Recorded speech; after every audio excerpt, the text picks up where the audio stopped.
বাংলাদেশের একজন নাগরিকের যদি ট্রেনের টিকিট ক্রয় করতে হয় তাহলে প্রয়োজন হয় তার একটি মোবাইল নাম্বার এবং এনআইডি কার্ড বা অনলাইন জন্মসনদ। এই অনলাইন জন্মসনদ এবং এনআইডি কার্ড বা ফোন নাম্বার দিয়ে বাংলাদেশ রেলওয়ের ওয়েবসাইটে রেজিস্ট্রেশন করে আমরা চাইলে বাংলাদেশের যে কোনো নাগরিক একজনের জন্য সর্বোচ্চ 4টি টিকিট ক্রয় করতে পারি। প্রশ্ন হলো, যদি কোনো বিদেশি বাংলাদেশে আসেন তাহলে তিনি কিভাবে টিকিট ক্রয় করবেন? তার টিকিট ক্রয়ের মাধ্যম কী, উপায় কী বা পদ্ধতি কী, সিস্টেমটা কী? কিছুদিন আগে ইথিওপিয়া থেকে একজন ট্যুরিস্ট বাংলাদেশে এসেছেন ভ্রমণ করার জন্য। তিনি মূলত একজন ট্রাভেল ব্লগার, সব জায়গায় ভ্রমণ করছেন, ভিডিও করছেন এবং তার ফেসবুক পেজ, ইউটিউব চ্যানেলে ছাড়ছেন।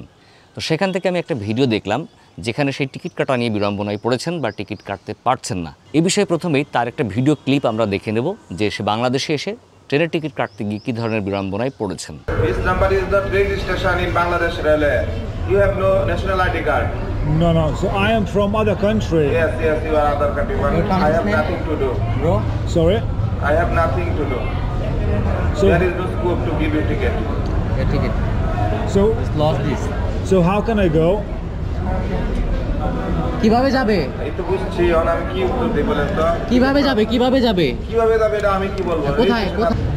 একটা দিয়ে দেন, যেটাই হয় ওটাই দিয়ে দেন। আরে দেওয়ার সুযোগ থাকলে আমি দিতাম না, ওটা আমি আটকে রাখলাম।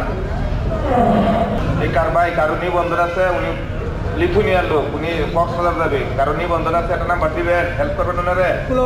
এই ভিডিওটা আমি চাইলেও বেশি দেখাতে পারলাম না, কারণ কপিরাইট ক্লেম হয়তো আসতে পারে। এই ভিডিওর মূল বিষয়বস্তু হচ্ছে এই যে উনি বাংলাদেশের বিমানবন্দর রেল স্টেশন থেকে ট্রেনে টিকিট করে যাবেন হচ্ছে কক্সবাজার। আর যেহেতু ওনার ভ্রমণ সময়টা ছিল ঈদের সময়, তখন স্বাভাবিকভাবেই সব ট্রেনের টিকিট অ্যাভেলেবেল ছিল না, শুধুমাত্র টিকিট খালি ছিল একটা স্লিপার ক্লাসের। আর দিনের বেলায় স্লিপার ক্লাসে কিন্তু বসে যাবার জন্যে টিকিট দেওয়া হয়। তো সেই হিসাবে টিকিটের দাম হয় 1643 টাকা। উনি তখন টাকা দিলেন টিকিট কাটার জন্যে। তখন টিকিট বিক্রেতা বললেন যে আপনার ফোন নাম্বার দিন। উনি হয়তো বাংলাদেশে এসে একটা সিম কিনেছেন, যে সিমের নাম্বারটা উনি ওই টিকিট বিক্রেতাকে দিলেন। তখন টিকিট বিক্রেতা ওই ফোন নাম্বার দিয়ে যাচাই বাছাই করে দেখলেন যে এই ফোন নাম্বারে কোনো রেজিস্ট্রেশন করা নেই, এবং যেহেতু উনি বিদেশি, ওনার কোনো এনআইডি কার্ডও নেই, ফলে উনি টিকিট কাটতে পারবেন না। তাহলে কি একজন বিদেশি যখন বাংলাদেশে আসবেন তিনি টিকিট কাটার অধিকার রাখেন না? তিনি ট্রেনে ভ্রমণ করতে পারবেন না? তিনি ট্রেনে ভ্রমণ করবেন না? এটা কী ধরনের সিস্টেম? এবং উনি এও বলছেন যে আসলে আমার কিচ্ছু করার নেই, এখানে আমার কোনো উপায় নেই, আমি নিরুপায়।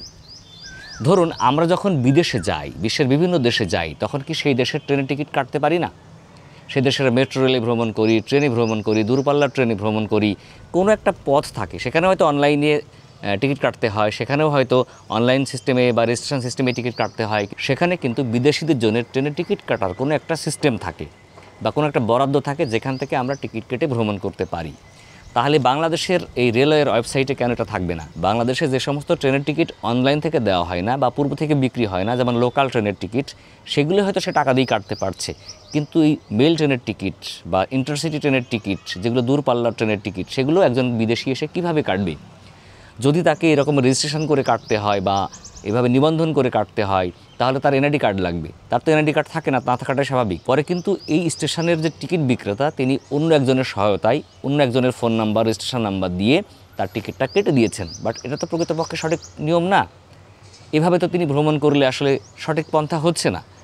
আর অন্য কেউ যদি সহযোগিতা করতে না চায়, যেমন একজন এক ট্রেনে কিন্তু এক এনআইডি দিয়ে একবারই টিকিট কাটতে পারে, ফলে ওই ট্রেনের ভ্রমণ যাত্রা কিন্তু তাকে সহযোগিতা করতে পারেনি। এখন কি করতে হবে? বাংলাদেশের রেলওয়ের যে ওয়েবসাইটটা আছে, যেখান থেকে আমরা টিকিট কাটি, সেখানে মডিফিকেশান করতে হবে।